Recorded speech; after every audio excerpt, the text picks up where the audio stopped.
नमस्कार, आप देख रहे हैं एन भारत। आपके साथ हूं मैं सदफ फातिमा। बुलेटिन की शुरुआत करेंगे। उत्तर प्रदेश के सिद्धार्थनगर जिले में लोकसभा चुनाव को लेकर एक बड़ी घोषणा हुई है। यह घोषणा जिले के Kapilvastu degree college association Siddharthnagar की तरफ से किया गया है, जिसमें लोकसभा चुनाव में बीजेपी प्रत्याशी जगदंबिका पाल का सभी सदस्यों ने सर्वसम्मति से अपना समर्थन दिया। दरअसल आजाद महाविद्यालय करौंदा मसीना में सभी डिग्री कॉलेजों के प्रबंधक सदस्यों की बैठक हुई है, जिसमें अध्यक्ष मुमताज अहमद ने लोकसभा चुनाव और आगामी परीक्षा समेत प्रमुख बिंदुओं को लेकर चर्चा की है।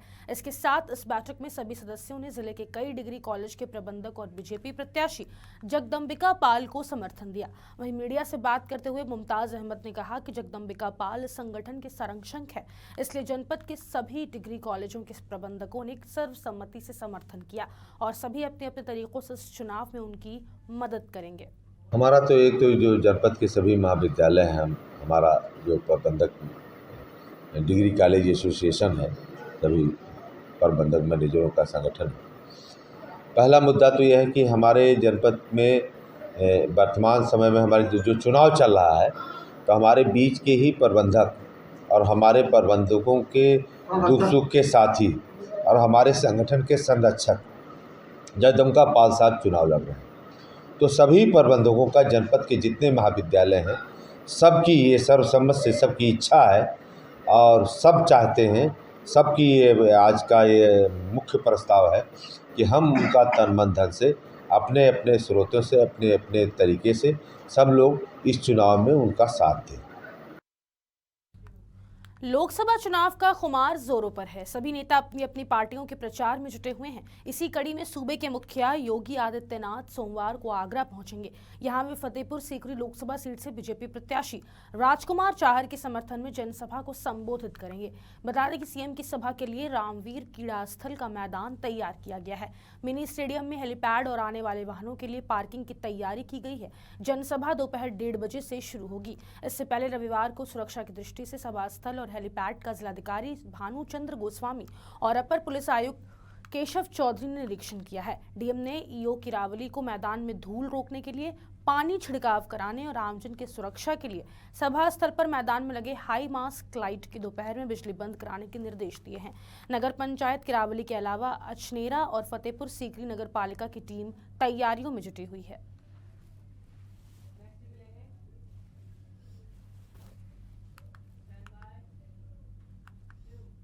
दिल्ली के इंदिरा गांधी स्टेडियम में दिल्ली बीजेपी द्वारा नववर्ष महोत्सव का आयोजन किया गया है, जिसमें उत्तराखंड के मुख्यमंत्री पुष्कर सिंह धामी और केंद्रीय मंत्री पीयूष गोयल शामिल हुए। इस कार्यक्रम के जरिए बीजेपी ने विपक्षी गठबंधन पर जमकर निशाना साधा। उत्तराखंड के मुख्यमंत्री पुष्कर सिंह धामी ने जनता को संबोधित करते हुए कहा कि अब चुनाव नजदीक आ गया है, तो देश की तमाम पार्टियां मंदिरों में जाने का ढोंग कर रही हैं। विपक्षी पार्टियां लगातार मोदी जी को रोकने का काम कर रही हैं, उनके रास्ते में कांटे बिछाने का काम कर रही हैं। उत्तराखंड के मुख्यमंत्री ने कहा कि पीएम मोदी के नेतृत्व में भारत आगे बढ़ रहा है। लोकसभा चुनाव के पहले फेज में उत्तराखंड की 5 सीटों पर भी वोटिंग हुई है।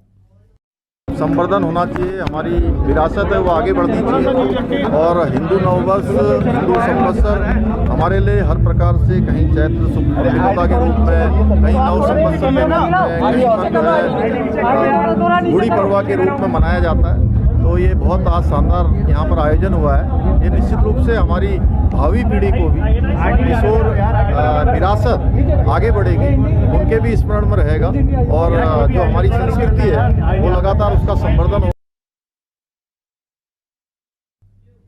संत कबीर नगर में एक शादी समारोह में देर रात शामिल होने गए निषाद पार्टी के राष्ट्रीय अध्यक्ष और कैबिनेट मंत्री संजय निषाद और उनके समर्थक पर अज्ञात लोगों ने हमला कर दिया। इस हमले में मंत्री संजय निषाद को चोटें आई हैं। वहीं घटना से नाराज सांसद प्रवीण निषाद और पार्टी के 3 विधायक समेत समर्थक जिला अस्पताल पहुंचे और हमलावरों के विरुद्ध कार्रवाई को लेकर धरने पर बैठ गए।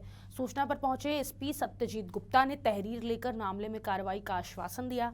वहीं कैबिनेट मंत्री संजय निषाद ने अपने ऊपर हुए हमले को लेकर समाजवादी पार्टी के लोगों को जिम्मेदार ठहराया है। मंत्री संजय निषाद ने बताया कि वह बीती रात एक शादी समारोह में शामिल होने गए थे। कुछ लोग सांसद प्रवीण निषाद और निषाद पार्टी को लेकर अमर्यादित शब्दों का प्रयोग कर रहे थे। हमने समझाने का प्रयास किया तो लोग हमलावर हो गए, मुझे और मेरे समर्थकों के साथ मारपीट किया। आरोप लगाते हुए कहा कि हमारे आने से समाजवादी पार्टी का पतन हो रहा है। हम निषादों और अन्य जातियों का नेतृत्व कर रहे हैं। समाजवादी पार्टी की ओर इशारा करते हुए कहा कि इनका मन पहले से ही बढ़ा हुआ है। अब मैं जब से आया हूं तब से लोग जातीय संघर्ष करवा रहे हैं। देखिए, मैं अपने मछुआ समुदाय का नेतृत्व करता हूं और जो गरीब हैं उनको मैं गले लगाता हूं और जितने भी कोशिश करते हैं उनके जितने भी ओकेजन हो, शादी विवाह, मैं खुद जाऊं। तो मैं एक कार्यकर्ता था, पहले फोर्स में थे, उनका भाई है, यहाँ रहता मोहम्मदपुर कठार, वहाँ निषाद राज की मूर्ति भी लगी है। तो वहाँ हमको शाम को मैडम को जाना था, लेकिन हम वो नहीं जा पाए तो हमें गए। वही हुआ मोर्चा का गांव है। बैठे वहाँ तो पानी उन्हें पी लिया। पता चला कि उनका जयमाल हो जाता, तब जाइए 10 मिनट में रुक गया। पीछे से कुछ लोग उल्टा पुल्टा सांसद जी और निषाद पार्टी हमारे खिलाफ बोल रहे थे। तो मैं सोचा कि हमारे बिरादरी के लोग होंगे, लाओ समझा देते हैं। आगे लाके बैठा दिया और जब बैठा दिया तो मैं पूछा तो सांसद के खिलाफ बोले। तो मैंने कहा सांसद आएंगे, उनसे बात कर लेना। उसने कहा तुम मंत्री हो गए, तुम क्या किए, तुम काम करके जितने बोलने के बाद उसने, हमने कहा थोड़ा ठीक से बात करो। फिर उसने सीधे हमला किया और चोट लग गई हमारी। बीसलपुर कोतवाली क्षेत्र के भसूड़ा गांव की घटना सामने आई है। दरअसल शादी मातम में तब्दील हो गई। दीवार से दबकर करीबन आधा दर्जन से अधिक लोग घायल हो गए। इलाज के दौरान 2 लोगों की मौत हो गई है। बता दें कि शादी समारोह में खाना खाते समय दीवार गिरने से बड़ा हादसा हो गया। तो वहीं गंभीर हालत में घायलों को अस्पताल में भर्ती कराया गया है और दोनों शवों को पुलिस ने पोस्टमार्टम के लिए भेजा है।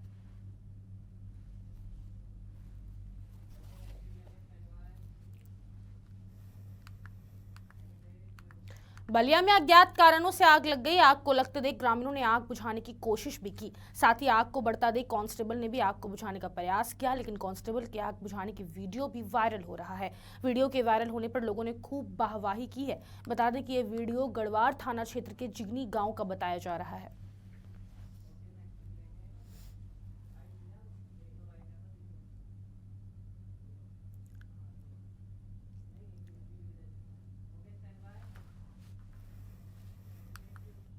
यूपी के अमरोहा में कक्षा 11 के छात्र को अचानक हार्ट अटैक से मौत हो गई। दरअसल सैदन गली थाना क्षेत्र के गांव ढक्का निवासी दिलशाद कुरैशी का 16 साल का बेटा अमन कक्षा 11 का छात्र था। बीते दिन वह सुबह बाहर से घूम कर आया और उसने अपने पिता दिलशाद का मोबाइल लिया और मोबाइल देखने लगा। इसी बीच अचानक उसके सीने में दर्द होने लगा, साथ सांस लेने में भी समस्या होने लगी। अचानक बिगड़ती हालत देख परिजन घबरा गए। थोड़ी देर में वह बेहोश हो गया। बेहोशी की हालत में परिजन इलाज के लिए अस्पताल ले गए, जहां उसको मृत घोषित कर दिया गया। बेटे की मौत से घर में मातम छा गया है। परिवार वालों का रो रो कर बुरा हाल है। 2 बजे मुझसे आया, मोबाइल लिया मुझसे इनने, मोबाइल लेकर देखता रहा, पीछे को सो गया। फिर मोबाइल देखते देखते हाँ 4 बजे मेरी आँख खुली। जब मैंने झंझोड़ा तो ये सेट हो गया था पूरा। किसी डॉक्टर के यहाँ ले गए थे? हाँ, डॉक्टर को यहाँ दिखाया, फिर नंगली दिखाया। क्या भाई बहन थे? 2 भाई थे। पीलीभीत के थाना बड़खेरा क्षेत्र में बिसलपुर हाईवे पर एक कंटेनर चालक ने ऑटो को पीछे से टक्कर मार दी। बताया जा रहा है कि ऑटो में लगभग 1 दर्जन से अधिक लोग बैठे थे, जिसमें 3 महिलाओं की मौके पर मौत हो गई और कई गंभीर रूप से घायल हो गए। इस घटना के बाद राहगीरों ने इसकी सूचना पुलिस को दी है।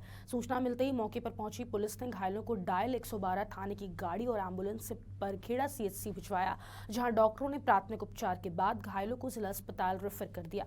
वहीं पुलिस ने तीनों शवों को कब्जे में लेकर पोस्टमार्टम के लिए भेजा है और कंटेनर और उसके चालक को हिरासत में ले लिया है।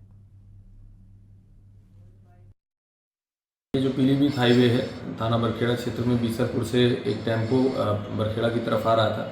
उसमें एक ट्रक द्वारा पीछे से टक्कर मार दी गई, जिसके कारण वो टेम्पो पलट गया।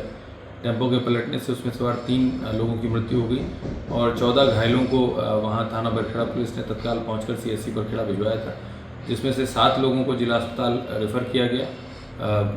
जिला अस्पताल का मेरे द्वारा विजिट कर लिया गया है, CMO साहब से वार्ता कर ली गई है डॉक्टर सी टीम पहले से रेडी थी। उन्होंने वहाँ पर उन घायलों को रिसीव करके उनका प्राथमिक उपचार शुरू कर दिया है और जिन लोगों की जो भी आवश्यकता है उस तदनुसार उनका उपचार किया जा रहा है।